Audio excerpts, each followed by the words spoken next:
আমাদের সংখ্যা তো বাড়বে, ধৈর্য ধরুন না। এখন তো 1টা কুড়ি, 2টো কুড়িতে কি হবে, 3টে কুড়িতে কি হবে আমি তো বলতে পারছি না। সময় যত এগোবে, মানে এটাই তো বিজ্ঞান।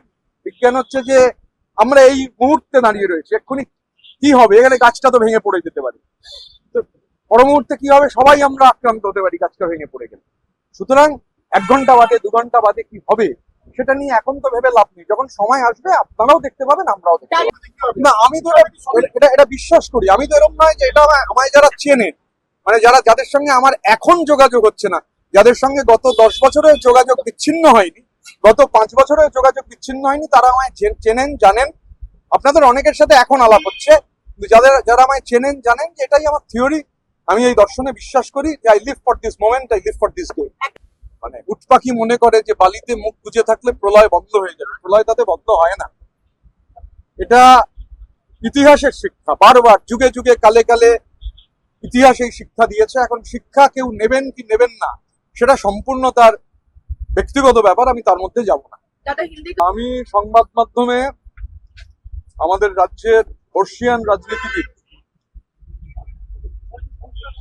একাধিকবারের রাজ্যসভার সাংসদ সম্মানীয় শ্রী সুখেন্দু শেখর রায়, তিনি আজকে রাজ্যসভার মেম্বারশিপ থেকে ইস্তফা দিয়েছেন, দলীয় পদও ছেড়ে দিয়েছেন, আমি দেখেছি।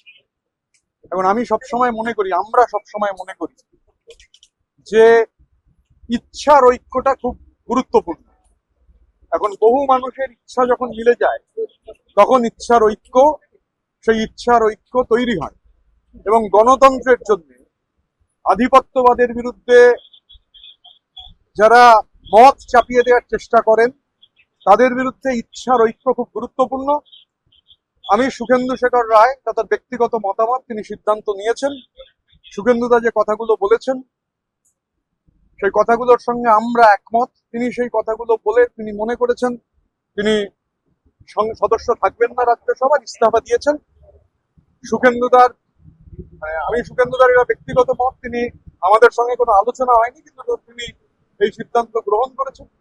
গণতান্ত্রিক দেশে মানুষের সিদ্ধান্ত গ্রহণ করবার সম্পূর্ণ অধিকার রয়েছে।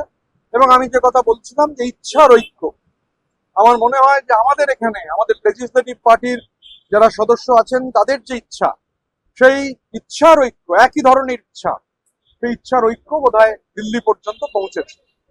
আমার সঙ্গে লোকসভার বেশ কিছু এমপির গতকাল কথা হয়েছিল, টেলিফোনেই কথা হয়েছিল, কিন্তু তখন আমি এরকম কিছু শুনিনি। তারা আমাদের যে বক্তব্য সেই বক্তব্যগুলোর সঙ্গে সহমত ছিলেন। স্বাভাবিকভাবে যদি তারা সেভাবে, আমরাও একসঙ্গে কাজ করেছি, সহকর্মী ছিলাম, এরা সমস্ত পার্লামেন্টারি পার্টির মেম্বার। এবং পার্লামেন্টারি পার্টির মেম্বাররা, আমি যেহেতু সাংসদ নই, স্বাভাবিকভাবে পার্লামেন্টারি পার্টির মেম্বাররা যদি একত্রে বসেছেন, এটা খুব স্বাভাবিক। পার্লামেন্টারি পার্টির অধিকাংশ মেম্বার যদি একত্রে বসেন, তখন আলোচনা করেন, যদি এটা হয়ে থাকে তার মধ্যে তো অসুবিধার কিছু নেই, হতেই পারে। আজকে সুখেন্দুদা রাজ্যসভার কাজের বিষয় নিয়ে একাধিক প্রশ্ন তুলেছেন, যেহেতু আপনিও একই সঙ্গে তার সাথে রাজ্যসভার সাংসদ ছিলেন। সুখেন্দুদার বক্তব্য, বিশেষ একজন রাজ্যসভার ব্যক্তি কোনোভাবেই আপনাদেরকে কথা বলতে দিত না এবং আপনাদেরকে লাস্ট বেঞ্চে পাঠিয়ে দিত। দেখুন, আমাকে লাস্ট বেঞ্চে তো আমি কাটিয়েছি, গত 15 মাস লাস্ট বেঞ্চে বসতাম। অনেকে আমার থেকে ইয়াং, মানে এবং কোনো পলিটিক্যাল ব্যাকগ্রাউন্ড নেই, আরটিআই অ্যাক্টিভিস্ট এসব আগে সিট পেয়েছি। তো যাই হোক, পার্লামেন্টে পারফরমেন্স কি, সে তো প্যারামিটার, পাবলিক প্যারামিটার। তো ঘটনাচক্রে এটা খারাপ লাগতো যে সুখেন্দু শেখর রায়ের মতো মানুষ, তাকে লাস্ট বেঞ্চে বসানো হয়েছে। কারণ এটা হচ্ছে লিডার অফ দি হাউস, তিনি এটা ঠিক করেন যে কে কোথায় বসবে। সমস্যা হচ্ছে রাজনীতির আঙিনায় ভাড়ামোর কোনো জায়গা নেই। যে আমি বলেছি, অভিষেক বন্দ্যোপাধ্যায়ের সংগঠনে সং আছে, গঠন নেই। তার যে কুইজ মাস্টার আছে, তিনি diamond Harbour football club manage করছেন, সেখানের কাজকর্ম দেখছেন, বা অন্য জায়গায় তার অ্যাসোসিয়েটসদের নিয়ে সেখানে তার যে কোম্পানি আছে কুইজ করছেন, এগুলো ঠিক আছে। কিন্তু সমস্যা হচ্ছে মানে সেই ভাড়ামোটা পার্লামেন্টের ফ্লোরে চলে গেলে সমস্যা হয়। সুখেন্দুদা যে কথাগুলো বলেছেন আমি তার সঙ্গে 100% একমত। কারণ আমিও এই একই ধরনের ব্যবহারের সঙ্গে সম্মুখীন হয়েছি, খারাপ লেগেছে, কিন্তু কিছু করার ছিল না। সুখেন্দুদা যে কথাগুলো বলেছেন, একটা কথাও মানে 1 ইঞ্চি বাড়িয়ে বলেননি, যা বাস্তব তাই বলেছেন। প্রবলেম হচ্ছে যে ওই কুইজ মাস্টার কুইজ শোতে যে ভাড়ামো করা চলে মাঝে মাঝে, সেই ভাড়ামোটা পার্লামেন্টে চলে না। এটা মানে এর সাক্ষী বহু লোক আছেন। শুভেন্দুদা আজকে বলেছেন, হয়তো কালকে আরো অনেকে বলবেন। ये सिर्फ शुभेंदुदा का बात नहीं है, मैं शुभेंदुदा से बात नहीं हुआ मेरा, मगर टीवी में शुभेंदुदा का जो बयान है, मैं ये बयान देखा हूँ, सुना हूँ। शुभेंदुदा का जो जो उन्होंने बोले हैं, मैं मेजॉरिटी जगह में उनके साथ एकमत हूँ।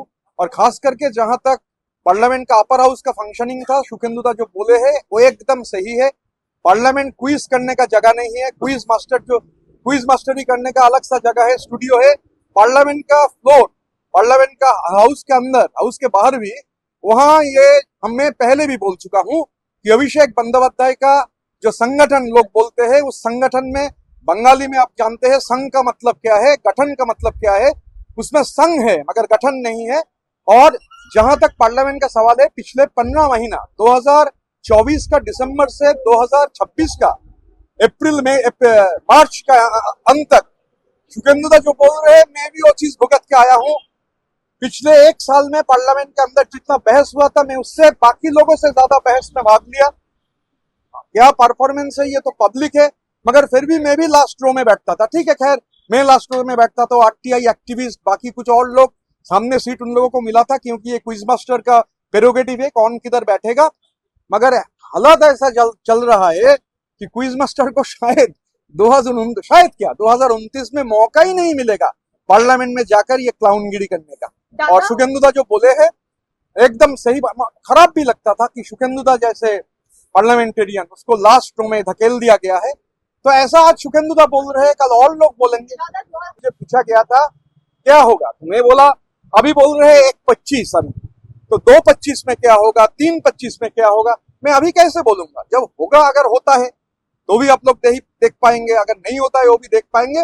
मगर आज अभी से आधा घंटा, 1 घंटा, 1.5 घंटा, 2 घंटा, 2.5 घंटा बाद क्या होगा, ये बोलने का मुझे तो नहीं लगता है आप भी बोल पाएंगे। अभी तो ये गाज गिर सकता है हम सब लोगों के ऊपर। तो अभी 2 सेकंड, 5 सेकंड, 10 सेकंड बाद क्या होगा कोई बोल नहीं पाता है। तो देखते हैं लोगों के साथ, एमपी लोगों के साथ हम लोगों का बात हुआ है। मेरा बात हुआ है कल नंबर ऑफ एमपी से। तो नंबर ऑफ एमपी से बात जो जैसे हुआ है, सभी दिल्ली में है। तो पार्लियामेंट्री पार्टी का मेंबर है सब लोग। तो पार्लियामेंट्री पार्टी का मेंबर 10, 15, 16, 17, 18 लोग अगर एक साथ बैठना चाहते हैं, इसमें तो कोई दिक्कत नहीं है। बैठे हैं, अगर बैठे हैं तो अच्छा है। हम लोग में बांग्ला में जो बात का जिक्र किया था कि हम लोग बंगाली में जो इच्छा कहते हैं, तो इच्छा का जो यूनिटी होता है बहुत जरूरी है। और कलकत्ता से दिल्ली का दौराई 1435 किलोमीटर है। ये इच्छा कलकत्ता से दिल्ली तक ट्रैवल कर चुका है।